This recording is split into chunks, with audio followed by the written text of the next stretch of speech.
Welcome, everyone. I'm Shirley Fenton, Managing Director of the Waterloo Institute for Health Informatics Research. Thank you for joining us today for this seminar as part of the series for the eHealth Strategies series. We welcome also those that are joining us from the webcast, the live webcast. I think there are 14 or so online people coming on and their groups. So this is wonderful. A special welcome to our speaker, Richard Alvarez, President and CEO of Canada Health Infoway. Thank you for coming today. And a special thank you to our seminar sponsors, McKesson, Healthcare Information Management and Communications Canada, AGFA, and Smart Systems for Health Agency. Without these people, we couldn't do these seminars. I have one very special announcement, and that is that the next seminar in this series will be next year, Wednesday, January 25th.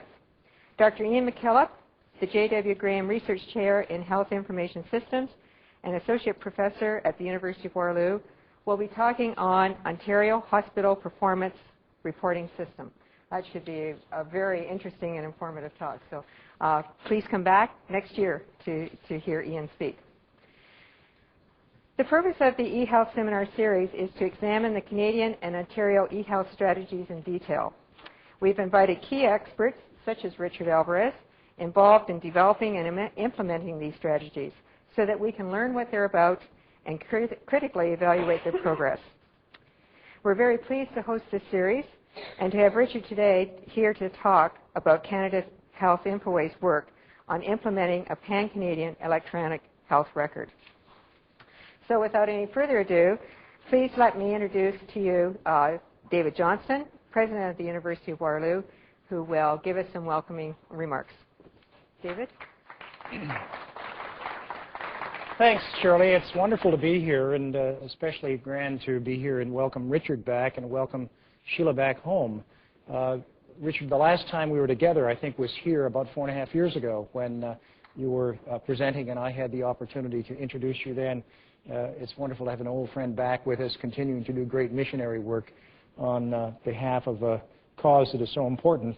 Sheila Maloney, who's right here, Sheila, just raise your hand so we all know who you are, is a graduate of our Applied Health Sciences faculty, Mike, one of yours, and is the president of Canada's Health Informatics Association. So it's wonderful to see the professional development around this important field.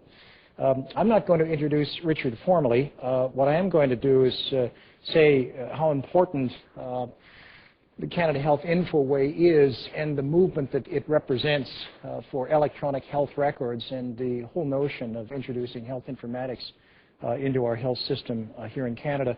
I just arrived back from New York, where this morning we were opening the New York Stock Exchange, and this morning and last evening announcing and cutting the ribbon for the office of the University of Waterloo's Institute for Computer Research in Manhattan, 55 Broad Street, just a block away from the New York Stock Exchange.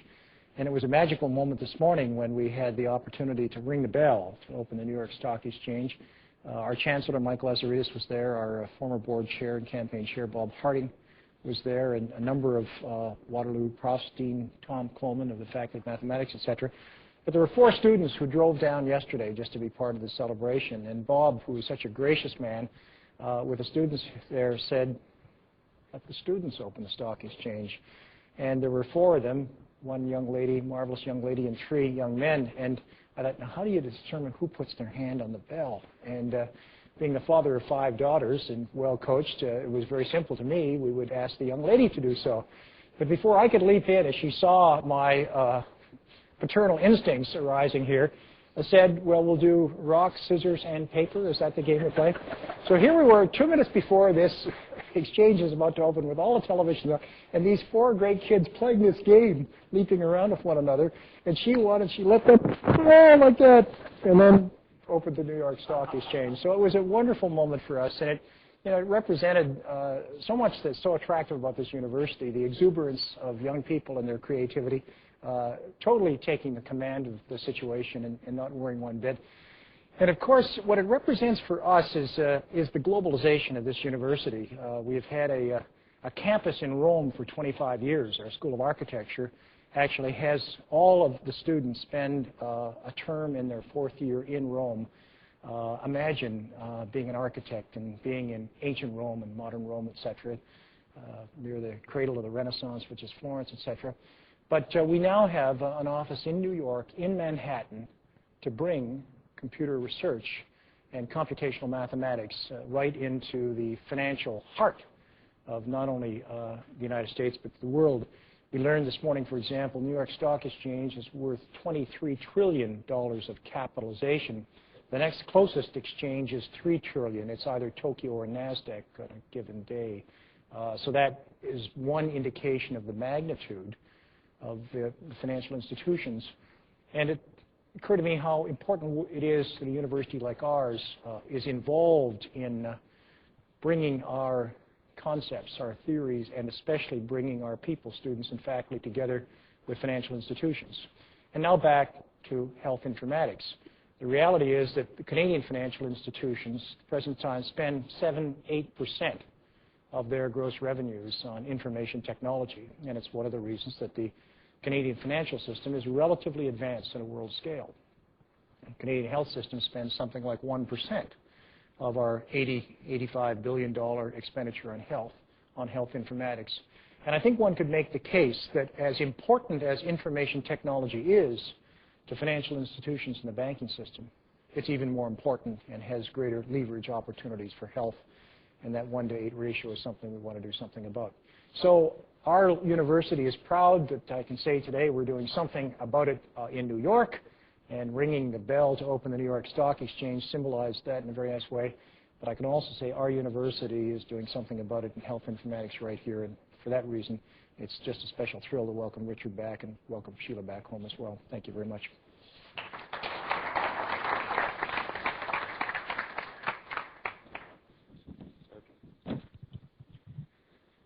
So it fell to me the pleasure to introduce Richard and give you a few words. I've known him for many years, mostly, which he didn't even mention in his little thing here, his leadership of Canada, the Canadian Institute for Health Information.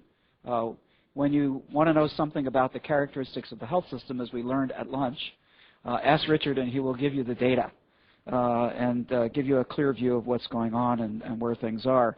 It's interesting that he moved into Canada Health Infoway, and I think that he brings an incredible leadership that was sorely lacking in Canada Health Infoway. So we're very, very pleased, and many look to him as the way in which Canada Health Infoway will have its real impact on the market.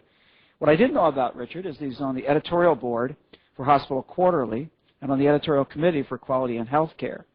So I think that's kind of interesting. I know he's often speaking at conferences. You can hear him in a lot of different places. When Shirley said she was going to try to get Dick here, I didn't think it would happen. I figured he's so busy it's impossible. But in her own indomitable way, she somehow shackled him to the day and got him to come here. So I'm extraordinarily pleased that you're here and very, very proud that you gave the time for this. Sheila, too, welcome to you. Sheila is president of Canadian Organization for the Advancement of Computers in Health, is one of the people that's making a difference in this whole field. At the end, Sheila will help answer questions and maybe make comments. COACH is the only organization that's really taken on itself the sort of growth and the increased competency within the field. So they have a lot to offer and have quite a few members across Canada. So we're pleased to have you here as well, and I hope to have you back in the future, both of you. Richard, welcome.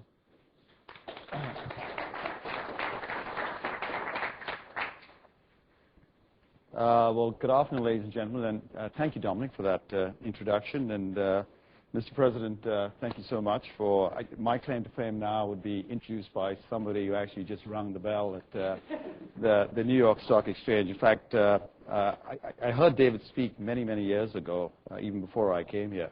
And my plea was, for God, please, God, never let me speak after that man. Because for those of you who have heard him speak, I mean, he's the sort of guy who would probably, as he says, a Renaissance man who would probably go to Rome and, go to some of the old ruins in the Colosseum and see all the marble statues of horses and point to them and admire those fantastic sculptured stallion. And you'd probably look down and you'd probably see packs of these wild dogs that roam the city and say, what would the ancient Roman gods have said if they saw these animals, these dogs, moving around the city, and you'd be very poetic about it. I, on the other hand, would go to Rome and say, oh, look at the horsies and the doggies. Aren't they pretty? Right? So I hate to follow him. I must say congratulations to you, David, and certainly to the entire faculty that run this university. It's not by chance that the university shows up at the top of Maclean's ranking year after year, not only as overall, but certainly in innovation. And one only has to, I think when Maclean's only actually, I don't think they actually even look at the syllabus. I don't think they actually come in and actually do any investigations. They just drive around the park and see who's here, and you get number one for innovation, and well done, it's terrific. So it's hardly a surprise to me that you were, in fact, at the New York Stock Exchange today ringing the bell, and I suspect that'll be the first of many more, so well done. My topic is accelerating the development and implementation of electronic health records in Canada. I will say that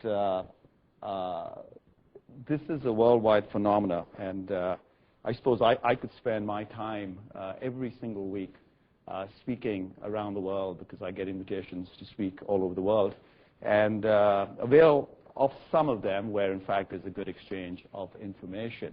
And I certainly get a lot of speaking engagements and requests all over Canada and the United States.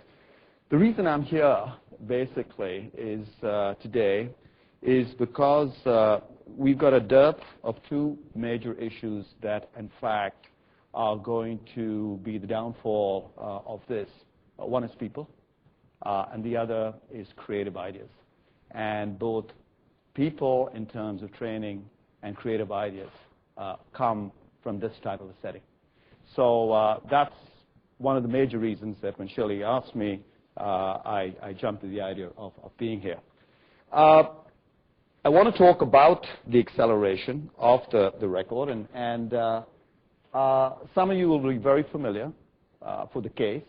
David said, simple maths would say, why are we only spending in the 21st century 1% of all our expenditures on IT? That would be one of the cases. We need to look at the benefits, tell you a bit about my organization and what we're up to, and talk about the challenges and the priorities, not so much challenges for Infoway, but the challenges for the country as it pertains to what is their number one social program, and a program that Canadians actually identify with, which is healthcare. Let me start by taking you on a bit of a guided tour in terms of the context of healthcare. Every year in Canada, there are about 35 million diagnostic imagings. There's 440 million lab tests. There's 2.8 million inpatient hospitalizations. There's 382 million prescriptions filled, 3.4 million Vioxx prescriptions. The reason I use that, because I'll tell you a little later in the presentation.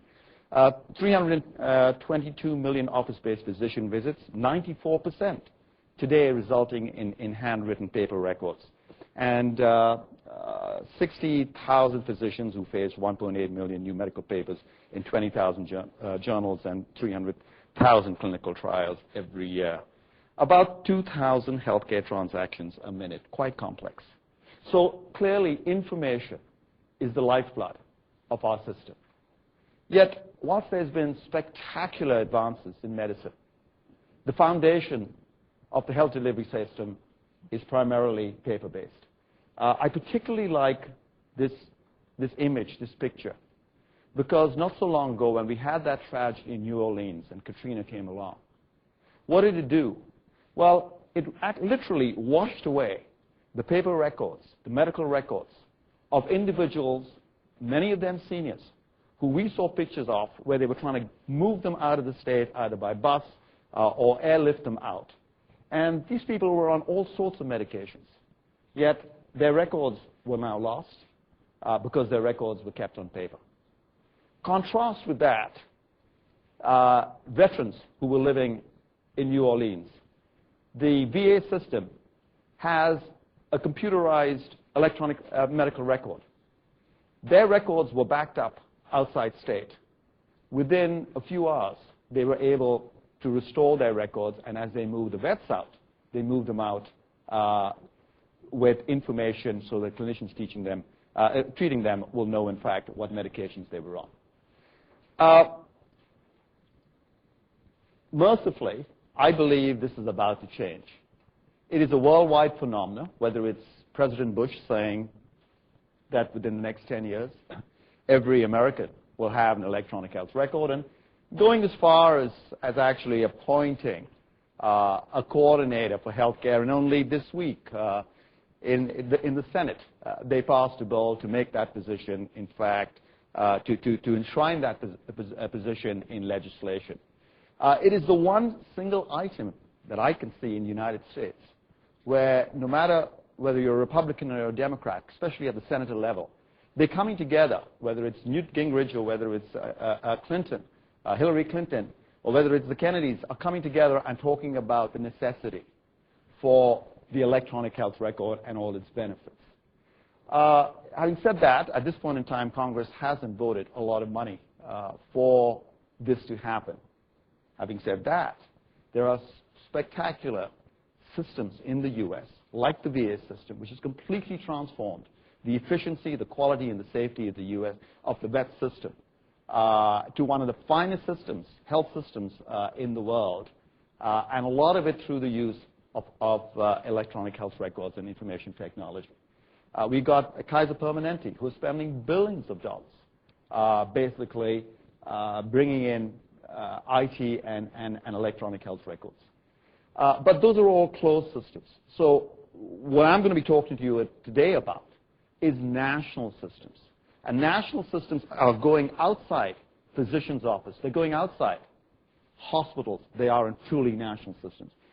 Tony Blair had the right idea. Tony Blair said basically that a modern health system, which is in their case the national health system, really needs to be backed up with automation. And he knew it was going to cost a lot of money, and he knew how much he was spending on a percentage of GDP. And it was much lower than most other countries, certainly much lower than us. And he'd agreed that to lift that level of GDP spend by 2 or 3 levels and to make IT a priority. So they have, in fact, put out over $16 billion to make the system happen in the United Kingdom. They've got different problems to the problems that we're facing, and their problems are basically implementing some of these systems. But nevertheless, they're well on their way, and I will submit to you that that'll be probably the first country in the world that will have an end-to-end electronic health record and a full-fledged system. Australia and France have all got the right idea. They've all got goals that they, again, over the next 5 years, over the next 10 years, I keep reading about their goals. And they've got isolated projects that are going on, but nothing overly coherent. It's a lot more difficult to bring about this national change in a federated system like Canada, like the United States, like Australia, than it possibly is when you're calling all the shots from Whitehall in the UK. So what are we doing in Canada? Well, in healthcare, you only have to pick up your newspaper to find that it's a rather fractious environment from time to time between political masters, whether they be federal or provincial, and sometimes the provinces don't agree with each other. But last year when they came together and they developed a plan to strengthen healthcare, the one thing they all agreed to was to accelerate the development and implementation of electronic health records, including e-prescribing. And then along comes our Health Council of Canada in their first report in January. And they basically said, we believe this stuff will pay huge dividends. But why wait for 10 years or 15 years? Why can't we do it in 5? Well, I wish we could. But why can't we do it in 5? It's a very good question, because the stakes are incredibly high. Consider this, and this goes back to my last job, Dominic, as head of CIHI. Out of every 1,000 hospital admissions, 75 people will suffer an adverse event. Of every 1,000 patients with an ambulatory encounter, 20 will suffer an adverse drug event.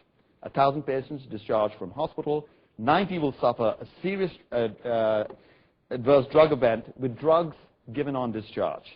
1,000 lab tests performed, 150 will be unnecessary. 1,000 emergency department visits, over 30% of people had little information with them, resulting in an increase of stay of 1.2 hours. So as we're trying to fix the issue around emergency rooms and access, we've got folks showing up, patients showing up who really don't have information, and docs are having a tough time, even triage nurses doing diagnosis. This is a study that was done a little while ago, not a large sample size, but 168 traditional medical records. 81% lack the information required for medical care decisions. We're a nation that's been pushing a great deal for promotion and prevention. We believe we need to go upstream. So there we have it. Over 30% of women who should be screened for cervical cancer are not screened. Why? Because their clinicians don't know they exist, or don't know what age they are, or don't know what their risk factors are. And similarly, maybe that number has now changed after the last panic that we have over the avian flu, but 1,000 Canadians recommended for influenza. Again, well over a third not vaccinated. And then this was a study that was done by researchers in Toronto and Calgary. Baker and Norton and CIHI published the information. Estimated between 9,000 and 24,000 deaths each year from preventable adverse events in hospitals, largely in part to incomplete information. High percentage of those are caused by drugs or fluids. So a lot of that stuff is not particularly new information. It's all based on fairly solid research. So when our premiers and our prime minister got together, and the 10-year plan they put down for the priorities is everything from improving access and wait time reductions and health human resource issues and home care and primary care and dealing with all the new drugs coming on the marketplace and having some sort of strategy around that. Public health, health innovation, Aboriginal health. There's a big meeting starting tomorrow in BC, and accountability. And amongst all that, they also said that they agree to accelerate the development and implementation of the electronic health record and to work with us in some of this. The big challenge that we're facing is look on the right-hand side of your screen, or the left-hand side of your screen, I suppose. Those are enormous priorities, huge tasks. And I'm coming along as well and saying to the provinces, excuse me, but we're also supposed to do this. And they're saying, yeah, but, you know, wait times is like our #1 priority, and we've got to get around the pharmaceutical strategies. And so they're dealing with a lot of priorities. And they know that this is there. And in some cases, but not all, this is a high priority. And we'll talk about that in a minute. So the complex and changing environment, and before I get into what our role is and what we're trying to do, a definition. What's an electronic health record? It's a secure and private lifetime record of an individual, key health history and care. It creates, hope, significant value, providing a longitudinal view of clinical information. The record is available electronically to authorized healthcare providers and the individual anytime and anywhere in support of care. From a pictorial point of view, this is what it'll look like on the screen. It'll contain information about the patient and the GP. It'll contain information about the patient's allergies and medications. It'll contain information about their medication history, which is absolutely key, including appropriate dosage recommendations. It'll contain information about the patient's interaction, your or my interaction with the health system, our encounters, about our immunization history, about our medical history and our problem list. But it will also contain information from lab tests and diagnostic results. Now, that's coming up in one screen. You can just imagine, as we roam the healthcare system, a lot of this information is coming from all over the place to be pulled in to one screen, and that's our challenges, just one of our challenges. So it's an enormous challenge, and although we've been created a little while ago, and the company took a little while to get up and running, as most national organizations do, before we get too far down, it's really important that we focus on what it is we're trying to solve here. And right at the start, we're saying we're trying to improve three issues: the issues of access, the issues of quality, and the issues of productivity. And even now, we're starting to say, if we were to measure access in terms of availability of services, ability to access services, and patient participation, what would some of these indicators look like? Well, they might look like increased interpretation by remote specialists, a la telehealth. They might look like improved wait time for diagnostic imaging services. They might look like improved availability of community-based health services. They might look like reduced patient travel time and cost to access services. And we're always cognizant of the fact that when Canada Health Infoway comes into play, on the left-hand side of your screen are the functions that at this stage we're funding and promoting: demographics, diagnostic imaging, labs, drugs, clinical reports, immunization, and telehealth. Similarly, when we look at quality and measuring the kind of quality, we're looking at decreased medical error, improved interpretation of diagnostic and lab results, decreased adverse drug events, decreased prescription errors, improved prescribing practices, etc. And again, when it comes down to productivity in terms of efficiency and care coordination, reduced duplicate tests and prescriptions, reduced prescription callbacks, reduced patient and provider travel costs, improved vaccine management, etc.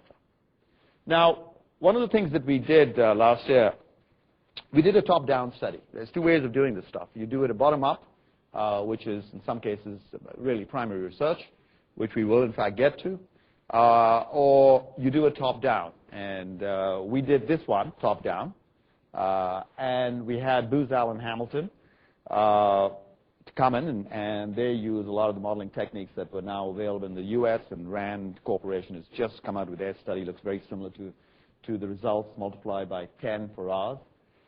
And what they are telling us, that the big benefits will come through aspects of safety and quality to the tune of about $3.4 billion a year, mainly in adverse drug events.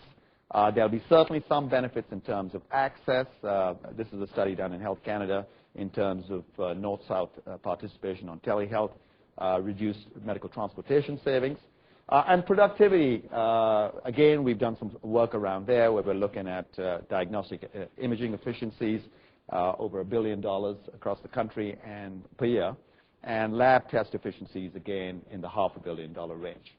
So all in all, a possibility of making over $6 billion in savings. Now, the RAND study that's just come out talks about a system. When they did this, incidentally, they costed the system, and the system that they costed for their full electronic health record was in the region of around $10 billion. The numbers that have come out from the RAND Corporation have been comparable. They're looking at benefits in the region of $81 billion annually. And they're looking at the cost of the system being in the region of about $130 billion per year.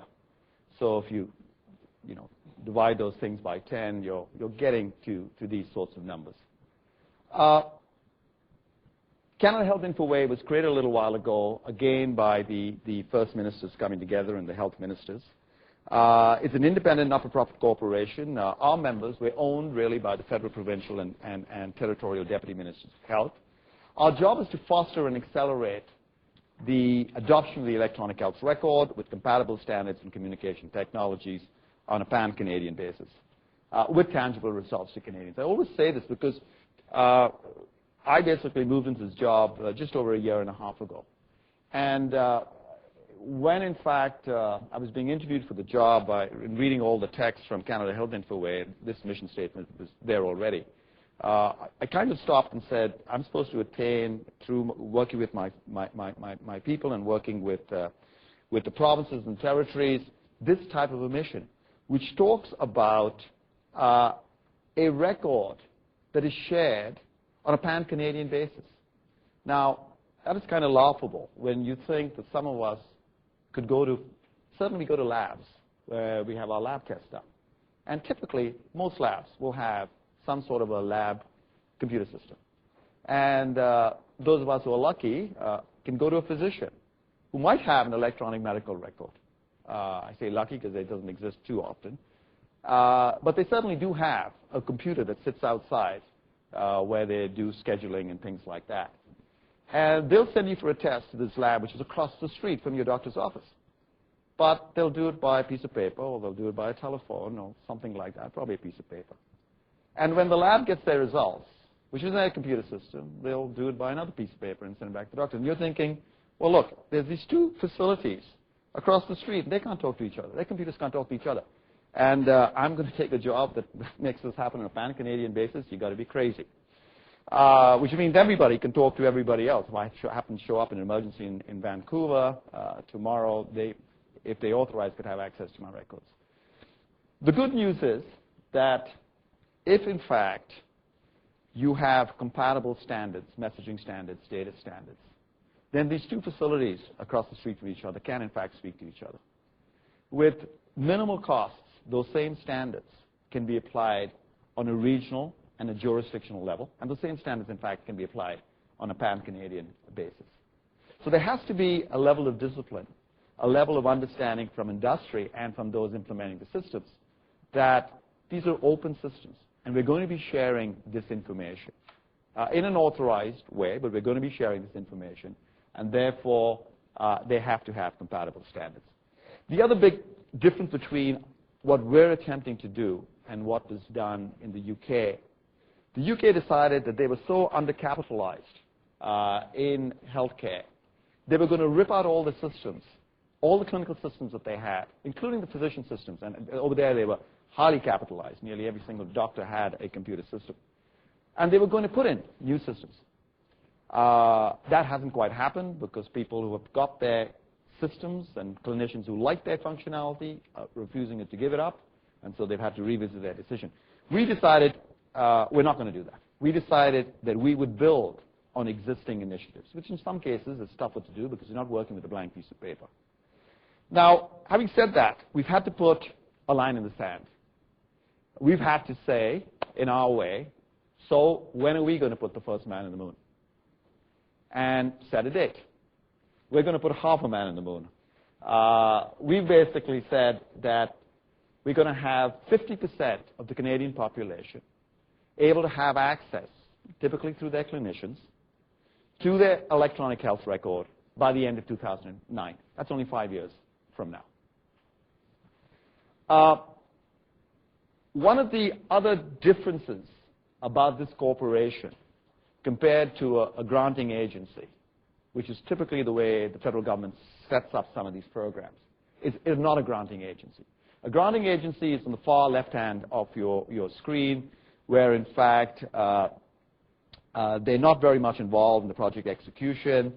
They do a round for funding, proposals are sent in, there's peer reviews, and they'll send you back the check, or they'll send you back a notice to say thanks, but no thanks. Dominic tells me in his case, they're sending back lots of thanks, but no thanks. Those mean people in Ottawa, I will speak to them. And we're not a developer. So on the right-hand side, we don't write code, we build code. What we do differently, I suppose, is we invest, we advise, and we monitor. We invest with partners. So we don't go out and say, here's a lot of funding, send us in proposals. We take a hard look whether that project, before we invest, is going to succeed or not. So what is the criteria for success? Have they got the team in place? Have they got the matching money? Is this a serious priority for these guys or not, right? We're very much involved with the project planning, and we monitor the progress. The big difference is we typically don't pay the money out until the goods are delivered. So we might pay 50% out to get the system in to a certain stage. But our biggest fear with all of this is we build it and nobody comes. I keep saying this is not an IT project. This is a people project. This is a re-engineering of an industry. This is teaching people to work completely differently, the way they've been taught in med school, which is with paper. So, big concern, we build a system, clinicians don't come. And so, a lot of times, we gate our funding. We say that you've got to get to at least a tipping point of having N% of physicians take up the system before you get the further funding from us. In terms of our business model, there's a variety of strategies that I'd like to explain to you. One is the targeted investment programs. I'll explain that in a minute. Suffice to say that with the money that we have, and today we're capitalized to the tune of about $1.2 billion that came in 3 tranches of funding. But with the money that we have, I'm telling you it's going to cost us at least $10 billion in new money. We had to decide where we're going to get started, and I'll show you the programs where we decided to get started. We collaborate with the health ministries and through them other partners. When Infoway first got started, it started to go out to the field and started to say, this is a good area we should invest in. And I think Diane Beattie was one of the last speakers that you had, and we invested actually in Southwest Ontario, and it's been a very successful investment over the first part of Infoway's life. But what happened is the health ministry said, well, hang on a second, right? We're trying to put in more comprehensive, connected, coordinated systems, and you guys are sort of beating the countryside looking for projects. So I think you should work with us and through us with our partners. And given that they own the company, I think we heard what they said. We co-invest with public sector partners, which means we do not put in 100 cents in the dollar. We used to put in 50 cents in the dollar, and they had to come up with 50 cents for eligible costs. The problem is, with all the other priorities in life, the project was moving far too slowly. So we convinced the board to change that just in the summer, in March. And the program's moving a lot faster now. But having said that, they still have to put up 25-cent dollars to get to play. And the provinces are responsible for the maintenance aspects of the project. We leverage the investment, and by leveraging the investment means that I don't care how much money we have in the world, we will not have enough if everybody does their own thing.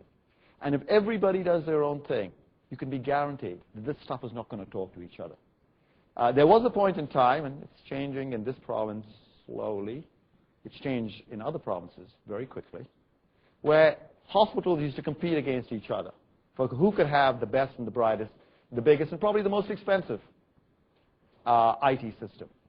Well, I'm sorry, your competitive advantage is not around your IT system. Your competitive advantage is the quality of service and the access of service that you provide to your population in the catchment area. So if you're going to have to put your last dollar down, try to share that last dollar with somebody else and get the same system. We try to replicate as much as we can. Therefore, if we invest in one system, the minimum we will replicate across the country is common standards. Sometimes that's not always possible. The maximum we will replicate will be, in fact, the same solution.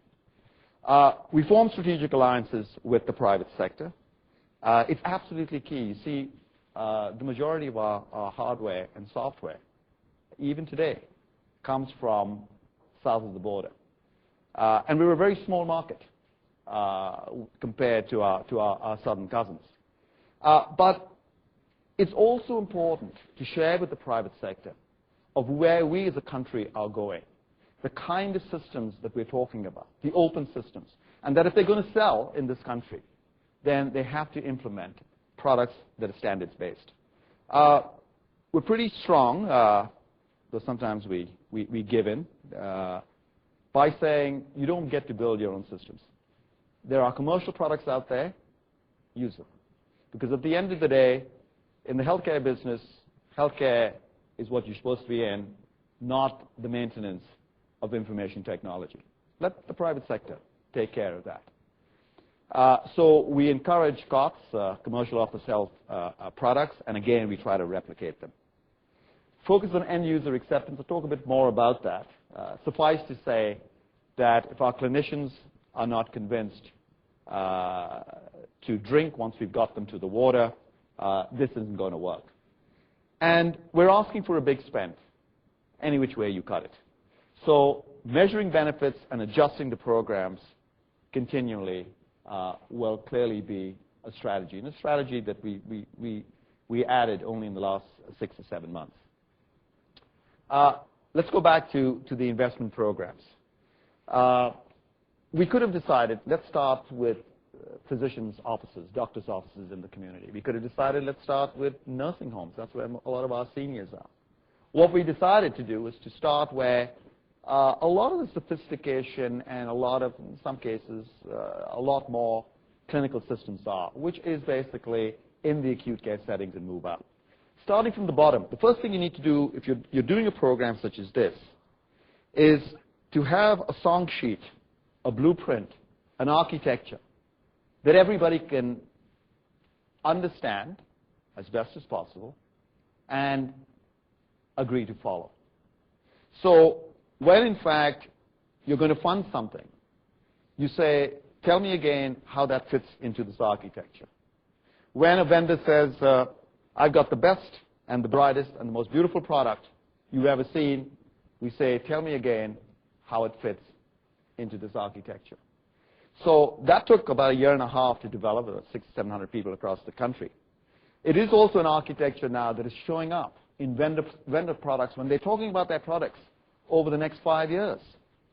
A lot of it, in some cases, is clearly visionware. It's an architecture that's clearly being adopted now in some of the RIOs or the regional information systems south of the border.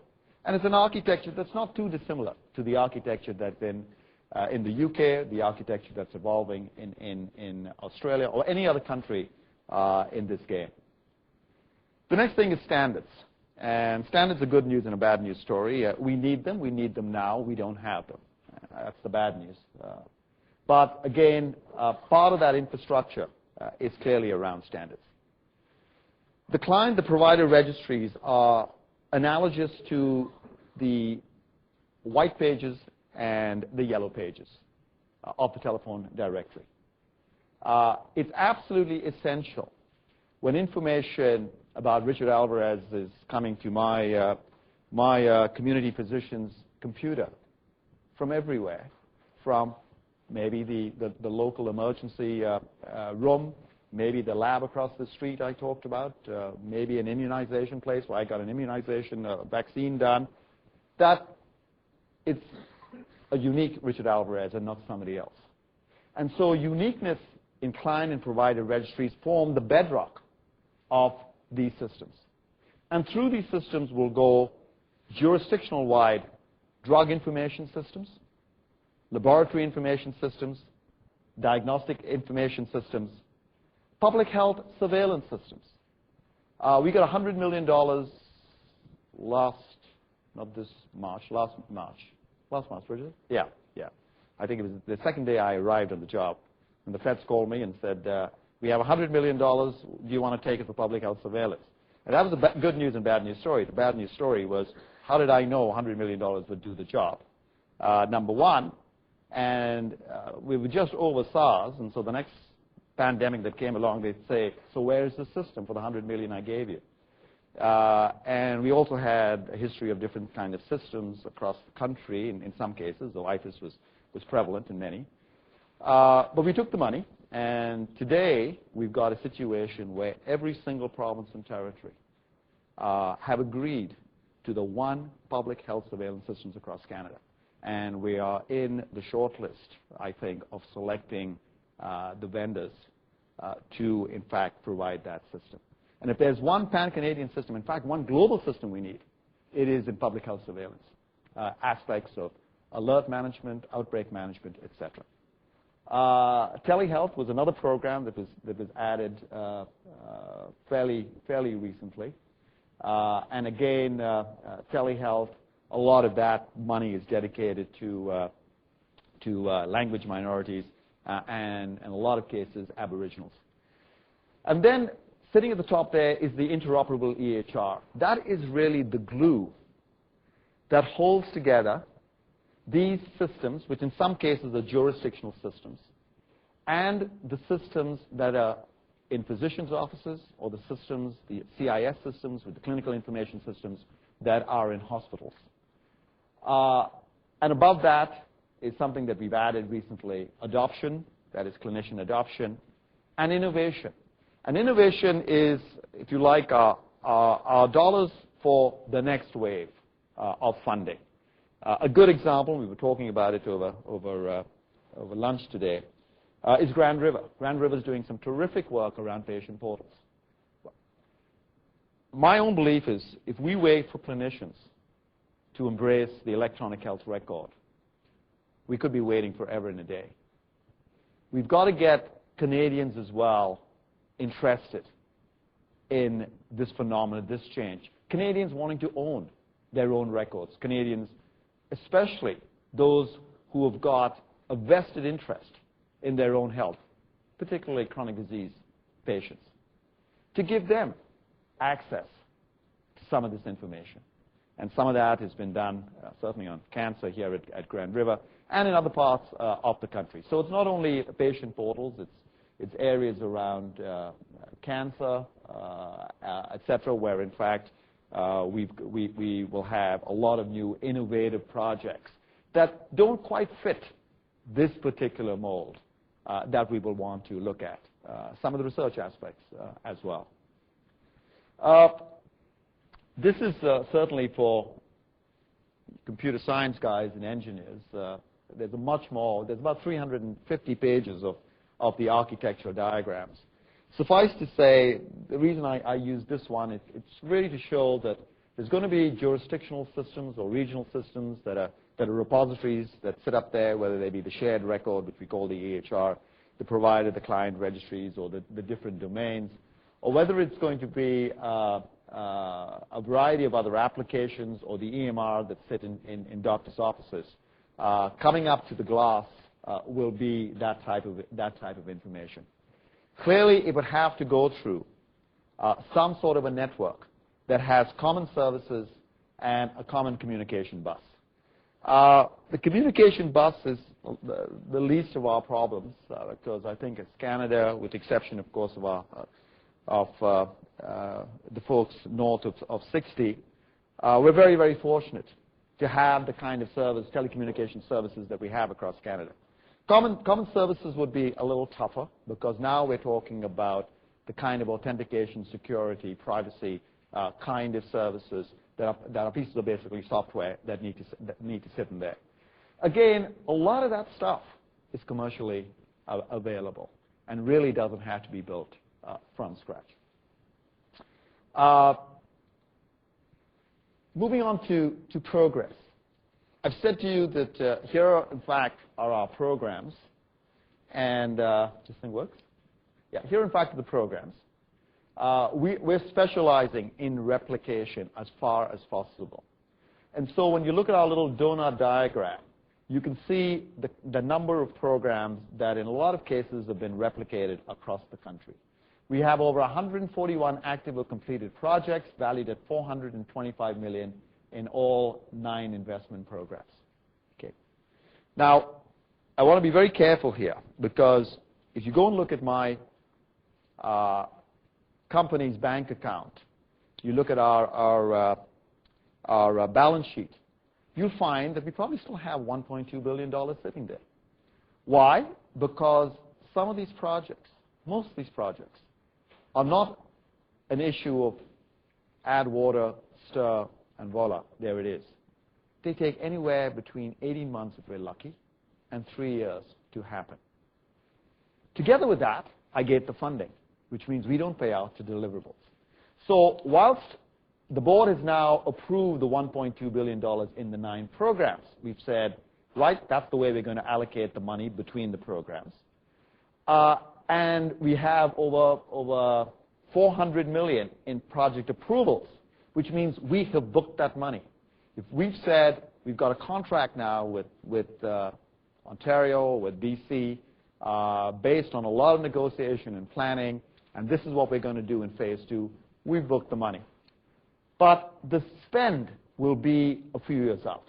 The actual doling out of the money, compensating them for, in a lot of cases, will be their cash flow, will be a lag of possibly 18 months to 2 to 3 years. Having said that, the way we're going today, by the end of this fiscal year, which is the end of March, we should have about $650 million that's booked. That's about 54%. Of the $654 million, some of them would be what we call the planning phases 0s and 1s. They typically go on to phase 2s. There have been very few that we stopped and haven't gone on to phase 2s. If that's the case, and we project forward, they will add another $400 million to that envelope, which means this money is kind of running out pretty fast. What are we seeing? Well, we're starting to see some benefits where projects have taken root. The ones that were started earlier, the early adapters, like Southwest Ontario here, the last speaker that you had, like Fraser Valley in Fraser Health Region in BC, where diagnostic imaging is what I call, from an efficiency, productivity point of view, low-hanging fruit. The radiologist clinicians love this program, as do the specialists. Why? Because it increases their productivity by 20%. Why? Because in the middle of the night, when they get a call from a resident or an attending physician in emergency to read an X-ray, typically they would have to come in to read the X-ray. They don't have to. They can log on now to the web and have a look at the image and advise the attending physician what it is they need to do. They don't have to move patients now between facilities that don't have radiologists, that don't have physicians. And so from a patient's point of view, a convenience point of view, that's good news as well. X-rays get lost. Lots of these things get lost. So when we've got an issue with access in the Canadian system, and you and me are told, go take an X-ray, and then we get an appointment finally with a specialist. We get to the specialist, and they say, where is that X-ray? We've lost it in a lot of cases. I'll go back, take another one, and make another appointment with me. Well, that's another month gone by. In this sort of a system, basically by the time you have your image done, you can walk up the hallway to the specialist's cubicle, and the image will be there, and it's a much sharper image, and it's an image that is much, much more accurate. Just the savings in getting rid of those cabinets, the floor space that contains all the X-rays is huge indeed in handling all of that. And so there's huge savings to be made from this program. In terms of low-hanging fruit when it comes to safety, it's drug information systems. Here's an individual who's with us, Dr. Sue McLean, and Dr. Sue said basically that when Vioxx was pulled from the market, it took our practice just 1 hour to produce a report on patients who had been prescribed the medication, allowing us to contact every one of them the same day. Now, tell me, could that be done in most of the clinics that you and me go to see, where they sit in tons and tons of filing cabinets of who is on which medication? Just think about, physicians are notorious for handwriting that nobody can read. Well, guess what? Pharmacists have to read that, and pharmacists have to dispense that drug. And sometimes pharmacists do the callback, sometimes they don't do the callback. They guess. And several times, just once, that's too many, mistakes are made in terms of dosage.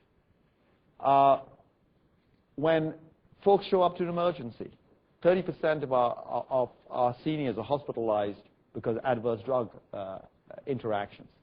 When they show up to emergency, clinicians have no idea in a lot of cases of what medications they're on. And so at least giving them a view to what they're on, even if they can't update that, is a huge step forward. I will say that whilst it's been easy, relatively easy, to get diagnostic imaging systems moving across this country, this one has been particularly tough. It's been tough because in many provinces, in fact, with the exception of British Columbia, Saskatchewan, and Manitoba, no province has all drugs for all people.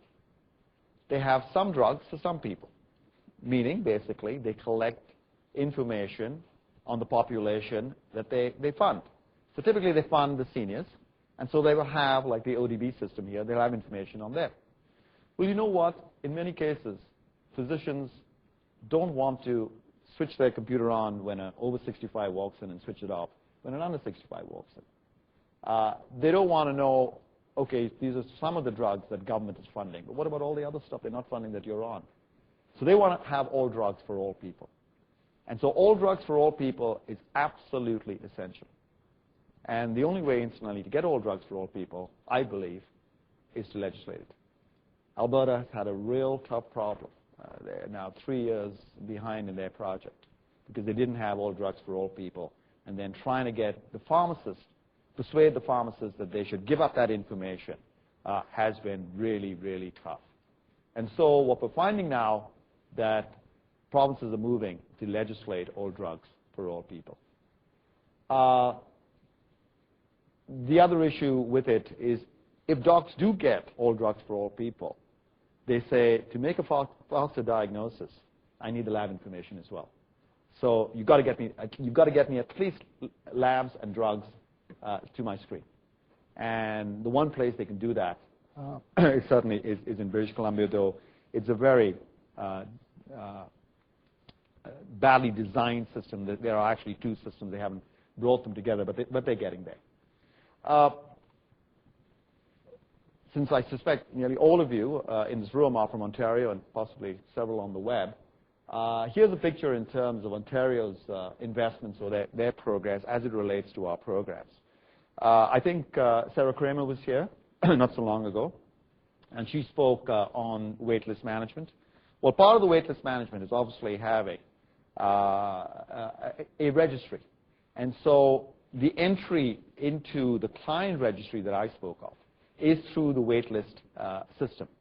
And that's being now fast-tracked across Ontario and is in phase 1B with phase 2, which is the actual implementation, going to start in March. No progress at all on the provider registry. In terms of diagnostic imaging, a lot of progress. Terrific stuff. Started off in Thames Valley and now expanding to Southwest Ontario. Started off, I think, with 8 hospitals, and they hopefully up to 39 or something, which is, you know, these are facilities, incidentally, that wouldn't even speak to each other. They wouldn't speak to each other. All of a sudden, we set a criteria. The criteria we set was, and here's a statistic I'll give you. If you're doing less than 20,000 images a year, it is not cost beneficial for you to have a PAC system, a picture archiving communication system. 85% of our facilities in Canada, 85% do less than 20,000.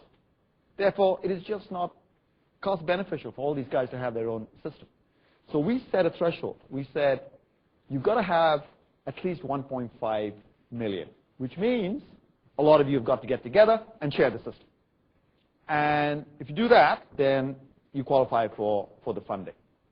And in the UK, we're beginning to wonder whether we set the threshold too low, because in the UK, they're up to 6 million images because they can compress this stuff. No, I don't even think they compress this stuff. We're looking at compression of some of these records. And so what has happened, it's brought around a cultural change, as silly as that might sound, because we've said, you got to share. And why shouldn't you share, especially since the patients are all moving around and showing up at different facilities from time to time in different emergencies? So it's a huge success story in terms of what's happening in Southwest Ontario. There's also moving in Toronto East, 10 hospitals in Toronto East, and also up in the north as well, where we've got another node in diagnostic imaging, and all of those are moving into the implementation phase. They have to take a decision around drug information systems, and the decision that Ontario took was, let's get the drug viewer out there. Let's get it down to an emergency area, and let's get the drug viewer at least for the seniors. And so we're moving with them into phase 2 of that drug viewer being available in emergencies in, I don't think it's all hospitals, is it, Sheila? It's They're rolling it out starting in October. Rolling it out in October. 175 hospitals. Right. So the plan is to have 175 hospitals. They're rolling out in October. But they're really thinking about all drugs, all people. Because if you really want this stuff to work, that's where you need to go. Lab information systems, probably the largest project. It is the largest project in Canada on labs. It's called OLIS, where Ontario have invested a lot of money, and we've invested a lot of money as it's moving into phase 2. The interoperable EHR, and that's the glue of how all of this comes together. Very little to no progress, which is very disappointing, but I'm sure we'll get there. Because that's the vision. That's how all of this stuff works. And the minimum we've got to have is a plan. Telehealth, we've got 3 terrific telehealth networks in Ontario. North Telehealth Network is probably one of the best in the world. So we're learning, and they're teaching the rest of the country a lot of the good management techniques of how these networks could be sustained. And then public health surveillance, again, because of the SARS scare in Ontario. Ontario is very much the leaders in the whole public health surveillance initiative that's underway. What we've tried to do is do a little bit more than put a line in the sand about getting this half a person up to the moon. We've had to say, okay, let's look across Canada. Where are we at? And we look at, now this is for registries. This is for client registry, right? Where are we at with client registries? Where will we be by 2009? And the legend over there, the purple stuff is bad news. It's target, means we'll get there. The blue stuff is a little better news. We're planning to get there. The yellow stuff is implementation. It's starting to happen. 5 minutes? 5 minutes. My God. I thought I had too little information here. And then the green stuff is really good stuff because that is completed. And over here is what we call our United Way thermometer, because we're going to be tracking it year by year, right? What part of the population is uniquely identified today? And what we have is parts in Alberta and Newfoundland, so it's only 8.2. We will have BC, and we will have the rest of Alberta by the end of the fiscal year. And up we go until we get to 07, 08. I'm not going to go through any detail with all these maps. Provider registry, you can see in the west, the green, they've all done. They've done their provider registry. We've got no planning here at this stage in Ontario, but they've done their provider registry and a lot of work happening in the east again with provider registry. Diagnostic imaging, good success story. We should be up to about 35% by the end of the year. Again, terrific progress here in Ontario and in other parts. Drug information systems, lab systems, public health surveillance, telehealth, and the EHR. I take it that'll all sit on your web, so if you want to go and have a look at that and follow our progress or our lack of progress, we stand certainly to be accountable to all of that. Having said that, of course, we're only as good as the folks out there and how fast they move. But we will do everything we can to push progress. So what are the positive signs of progress? Well, all investment programs are approved by the board. The review of the programs will be conducted to optimize the investment. Obviously, that will change. We've got 3-year plans. So we sit down with every ministry, and we say, what's your 3-year plans? And against those 3-year plans, we say, here are some of the notional numbers. Here are the dollars we will give you if you stick to your plans, including coming up with your share of the funding. If you don't, then we'll move the funding somewhere else. We're getting a lot of collaboration. I talked about Southwest Ontario, but who would have thought that major parts of Ontario, Quebec and Saskatchewan, will come together with one joint RFP around diagnostic imaging? You couldn't get hospitals to do that in the past, and now we're getting full provinces. And the shared service model is being pushed. And clearly the jurisdiction spend is starting to increase. And for those vendors in the audience, I hope you're feeling that. Certainly vendors are telling us that. We know that because it's so tough to get resources, even to bid on some of these projects. What are the challenges? Adoption and acceptance by healthcare professionals. I've talked about that. Big issue. Capitalization. We're at 1.2. Even if you match that and you double that up, you're still well short of the $10 billion for the entire program. The ability of some jurisdictions to support several programs. I told you all the priorities that our jurisdictions have to face. And at the same time, we're pushing them around the spend and the activity around the electronic health record. They're having a tough time recruiting people, in many cases, getting quality, getting quantity of staff. And my hat's off certainly to this university and this faculty and to Conestoga in terms of trying to manufacture these people and finding ways to get these people out there. Dominic tells me today, and I didn't know, we're only producing 80 people. Well, we never get this job done here in Canada with only 80 new grads coming out. Those of you who are in students in the audience, you've chosen well because there will be no shortage of need for your talents. It is going to be absolutely huge. Benefits, clearly I'll talk a bit about that. You've got to give me more than 5 minutes. Interoperable standards, huge issue. Again, the good news about standards, we've got many of them around to choose from. The bad news is they're not consistent.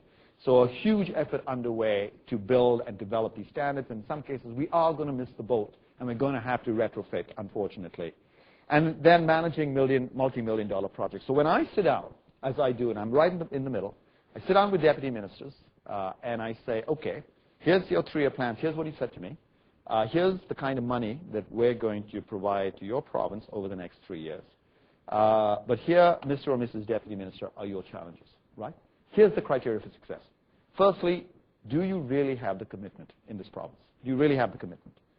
Secondly, do you have an e-health strategy that folks can actually understand? Do you have a coherent governance? What about your project leadership? These are multi-million-dollar projects. We don't have too many people who've actually managed these multi-million-dollar projects in a very difficult environment, which leads to the human resources. What about the technologies and how will these things all interoperate, given you've already got some legacy systems, lots of legacy systems? What about the deployment? Show me a map of how you're actually going to make that happen in one region and how these regions are going to link. Where are you at with change management? Is it a distinct program in terms of retraining your clinicians? And privacy, have you sorted out all the information, all you need to from a legislative and regulatory point of view? I will say that the problems across the country are different for different folks. And they're all handling it differently. The two that seem to be the same are, in fact, the human resources or the project leadership in many cases. And in some cases, the e-health strategy, which is not quite clear. Our focus, we've hired clinicians to work with us. We've developed a very major end-user strategy that starts off with education and training, sort of stuff that Dominic and Shirley and others are into, but moving upwards into medical school, where we are creating leadership tables or round tables of clinician leaders to take the message out to others. The EHR funding, not a single day goes by without us knocking on somebody's door for increased funding, because now that we've got this train that's well left the platform, we want to keep the momentum going. The benefits framework, this is for you researchers out there. We are creating a benefits framework, which is an overarching benefits framework. We'll use the sampling approach. We'll focus on some key indicators, maybe 3 or 4 key indicators for every investment program. We will develop credible evidence, and when I say we will fund those projects for researchers to do that, looking at appropriate measurement techniques, including primary research. And we will hope to confirm the top-down analysis we did with a bottom-up analysis. I'm going to end now, Dominic. You'll be glad to know. Only a few minutes overhead. I certainly wouldn't be in this job, and I'm sure Sheila wouldn't be in this job, and a lot of you in the healthcare business wouldn't be in this job if you didn't believe in a few things. And we believe very much the electronic health record will lead to better prescribing practices, reduced wait times, improved access to care in rural communities, complete and accurate clinical information and diagnosis, and a less administrative burden for more patients. But it'll do more than that. It'll help health, whether it'll reduce the number of adverse events, better therapeutic outcomes, healthier lifestyles, well-managed chronic disease, and increased patient participation. My final word to you is that we cannot have a 21st century health system without a modern health system that is not predicated on information technology, which makes sense. Thank you.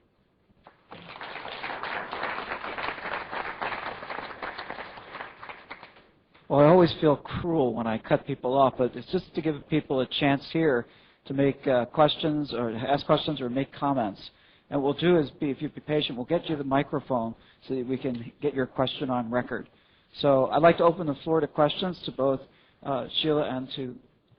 and just the web, people coming in from the web, please type in your questions and we'll ask Richard questions Okay, as well. so questions over here, anyway.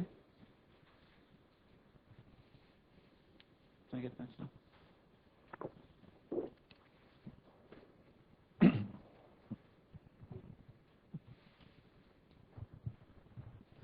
First of all, thank you for an excellent talk. There's a number of issues that you sort of skirted around. Because you kept giving me the 5-minute time, that's why. That's a good line. Often we make these investments and you end up with a wonderful project that goes absolutely nowhere. So we have a marketing and sales strategy that has to convince other jurisdictions, other than the ones that did the work, to adopt them. And in the health field, that's not an easy sell. And the second thing is this whole sustainability. Suppose no one else adopts these things. What about keeping that one going because it is good? Yeah, yeah. Okay, two things. You know, this is an interesting phenomena where, in fact, in some cases, we're not putting a lot of money on the table. But it's changing behaviors because we are putting some money on the table. People are reaching for that money. We say, oh, before you touch that, there are a few rules here. You've got to move to shared services, right? You've got to bring others in. You've got to allow others to access this record. And they agreeing to that. At first, it's kind of foreign, but they agreeing to that, right? So one of the things we did is we increased the funding to 75-25. And we increased it on the understanding with the entire country that we're going to run out of money and there are going to be winners and losers. Which means if you get your act together and you're convincing enough and you can meet those criteria, you're going to get the money and move on. If you don't get your act together, you're going to lose out. At least at this time around, right? Now, nobody wants to hear in Canada, especially in Canada, winners and losers. But you know what? If we do this in the Canadian way and say, well, you know, we'll move everybody at the same speed, nothing will happen, right? We will play to the lowest common denominator, right? So we've got that, a bit of creative tension in the system. And I can tell you, in the last year, I have felt in moving around the country, the level of competitiveness, we're giving a lot more leverage now to some of the folks who want this to be a priority and couldn't get the ear of some of the key decision makers. All of a sudden, they're listening because they're going to lose out. The second issue around sustainability. You know, I was saying earlier at lunch, we're going to have a heck of a time, not only us, around the world, they're having in the UK, to get clinicians, especially clinicians who've been out of school for a while, to adopt some of these systems. But I use the analogy of somebody now when you've got a bad chest and you go and see your clinician, they, you know, no more do they put their head to your chest to listen to your breathing.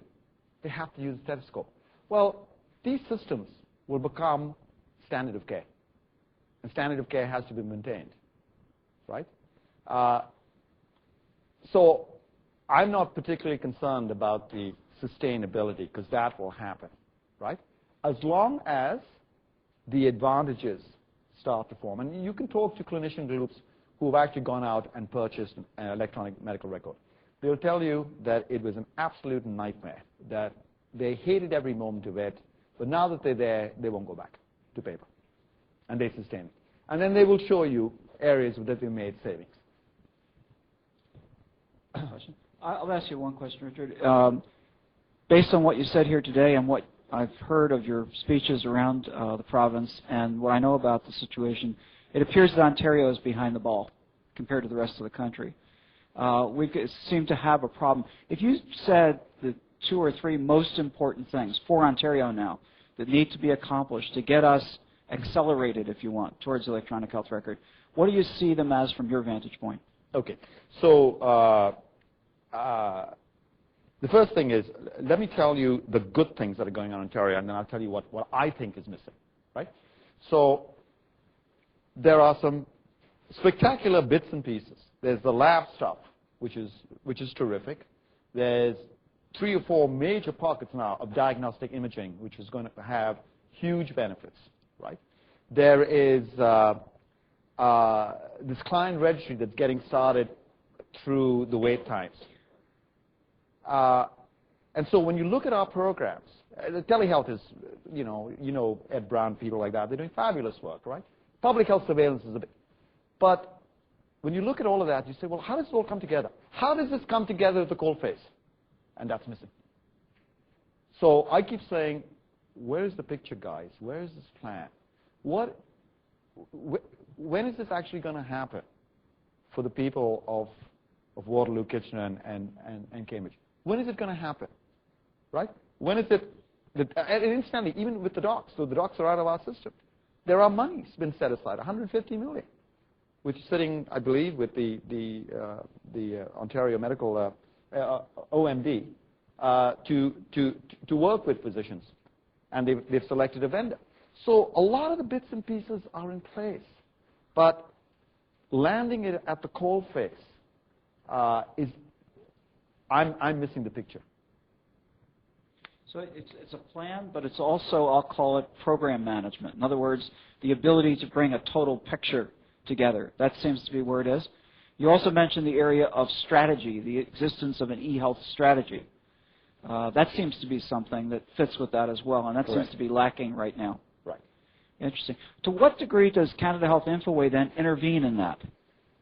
Well, the way we intervene in that is through the 3-year plan. When I meet with the deputy and say, here's the plan, and we find this portion is missing. Now, on that particular point, and Sheila's our Executive Alliance for Ontario, Sheila will tell you that they're going to market to get someone to help build that plan, right? And what we do is we try to push as much as we can, right?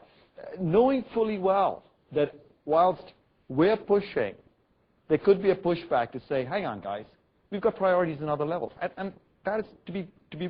Ontario has gone through a lot of reform. We're into the LIMS, we're into a whole bunch of things, and yet I come along and we say, well, where's this? Where's the plan? Where's the strategy? Right? Why isn't this coming together? Right? And we will continue to push, and we'll say, you're going to miss out. You're going to miss out because you haven't got that plan there. Quebec, for example, are making enormous progress in this area and the plan that they have and how they're moving through that. And that, too, is a very large promise. Yeah, okay. My question is in regards, recently Ontario enacted an act protecting personal information for patients.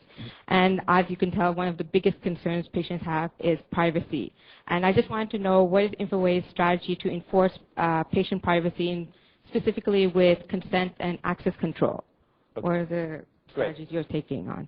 Good question. So the first thing I will say is that with PHIPAA that was passed last year, and actually it had its first anniversary just a few weeks ago, that is probably the foremost and the gold standard in Canada in terms of that type of legislation, that type of protection, right? But there is an enormous space between legislation, regulations, and rules, and the building of these systems and the implementation, right? So at the end of the day, we don't build the systems. The systems are typically built out there, or they're implemented out there because they're COTS systems. We do 2 things. One of the things we do is we insist at the start on a privacy assessment. What is it called? PIA? A privacy impact assessment, right? So part of our funding is relying on getting a privacy impact assessment. Now, what has to get done is once the system is implemented, to go back and see from either an audit perspective whether that privacy impact assessment, here is the design, here's what we've done, is actually been implemented. The second thing that we've done is we've just, together with a whole host of experts across the country, and in quiet consultation with some privacy commissioners' offices, not all of them, though we're there now, we've designed a privacy and security architecture, which is a technical architecture meant for those architects putting these systems together. That if you're going to put these systems together, here's some of the things you have to do in access control, authentication, et cetera, and all of that is in there.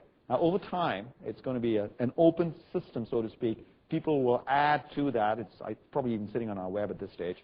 Critique it, and certainly use that. That will be used in RFPs as well, to say, here's the functionality you have to meet. Question over here. Hi, Richard. Hi. I also really enjoyed your talk. I know everyone else did as well. It's very, you really showed us it's just such a booming area with so many interesting innovations and at the same time a number of challenges, which I'm sure your group is looking at. The one thing I was wondering about was if you just look at the what's inside of the electronic health record, it seems to me one challenge might be that if you think about somebody going through from birth to adolescence, you know, through the lifespan, different domains will come up, and some of those domains may be different from other individuals.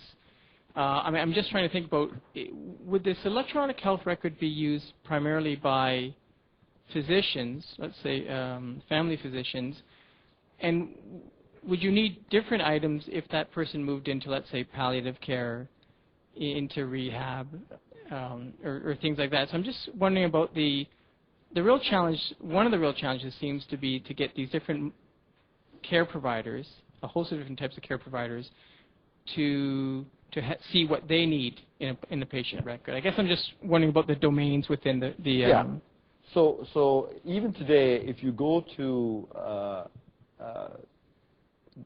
a group of doctors who are using the EMR, right? And if you walk around, you find that their screens are different, because some of them would like to have the demographics here, and the first thing they want to do is have a look at the drugs the patient's on. Others would say, no, the first thing I want to do is to have a look at the labs. So they move the screen around, and they orient the screen depending upon maybe the training, the preference of the clinician who's basically of the same role. When you get to different roles and different specialists, clearly what's going to be brought up to the screen, because a lot of it is sitting at the back there somewhere.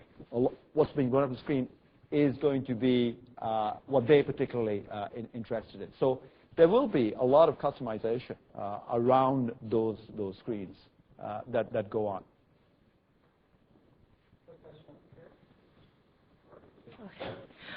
I don't understand why you're not putting more say into the hospitals as to what computer systems they have, because I was here at the last one, and they spent all this money on the London system and putting in Cerner, and all those hospitals had to have Cerner, and a lot of the hospitals in Ontario have Meditech, and I'm under the understanding that out west the e-health is more successful, like in Alberta, because they mostly use Meditech in the whole province.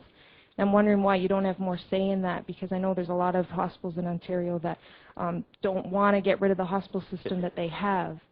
Okay, so that's a very good question. I can answer that way a couple of ways. Firstly, I'll answer it the WIMP sort of way. And the WIMP sort of way is to say we're not funding clinical systems in hospitals, right? So they can go out and buy whatever they like. That's the WIMP sort of way, right? To be the other way is you got to think about the fact that we don't want to shut Canada down from an economic development point of view. We don't want to just go with all blue, right? Let's have the one system for Canada. You get absolutely no competition. I mean, especially in this university, look at the kind of companies that are coming through. What do we say? Sorry, no business. We're only doing business with IBM. Thanks very much, and good night. So I think for what our perspective is, put the specifications out there. Right? Put the specifications. We will negotiate with vendors to get the best price based on critical mass, right? Which will make it very difficult at times for folks to say, oh, I want the most expensive system in the world, when they're looking at another system where, because there are several other regions, hospitals coming on, they're getting a much reduced price. And so they will have to weigh that up, which they never had previously. Because of now the, if you like, bulk purchasing, actually joint procurement, there are options that are coming up that were never there before. And at the end of the day, I think there's going to be so much money that's required for this stuff. They're going to have to take some very serious decisions about, what systems they're going to move into. And some of the legacy systems, whether they're the Cerner's or the Meditechs or whatever, they're already there. The problem we have with these systems, incidentally, and what we say to the Meditechs, who never listen to us, but anyhow, and the Cerner's and the McKessons of this world, is, look, your systems can't just talk to your hospital, the one hospital, or even the common sites. You're going to have to stretch out of the system from the hospital pharmacy and move that record into a jurisdictional repository. Or you're going to have to pull records in from that repository for your specialists to have a look at. So your systems have to be open. And that's the problem they're all struggling with. A lot of them have got plans to move in that direction. They're beginning to understand it. And some of them are building in this higher level, this communication and common services level, into their products to get a competitive advantage as well. So unfortunately, we run out of time, and I know Richard has to head off almost immediately to a talk. I want to point out, too, one of the big points in Ontario particularly is the lack of data standards. So it's not even just the systems that are the problem. It's the data that's in them and the format and so on. I also want to point out that we just learned that yesterday was Richard's birthday. So we're applauding for the fact, A, of an excellent presentation, great answers to the questions, and that he's only 39. Thank you.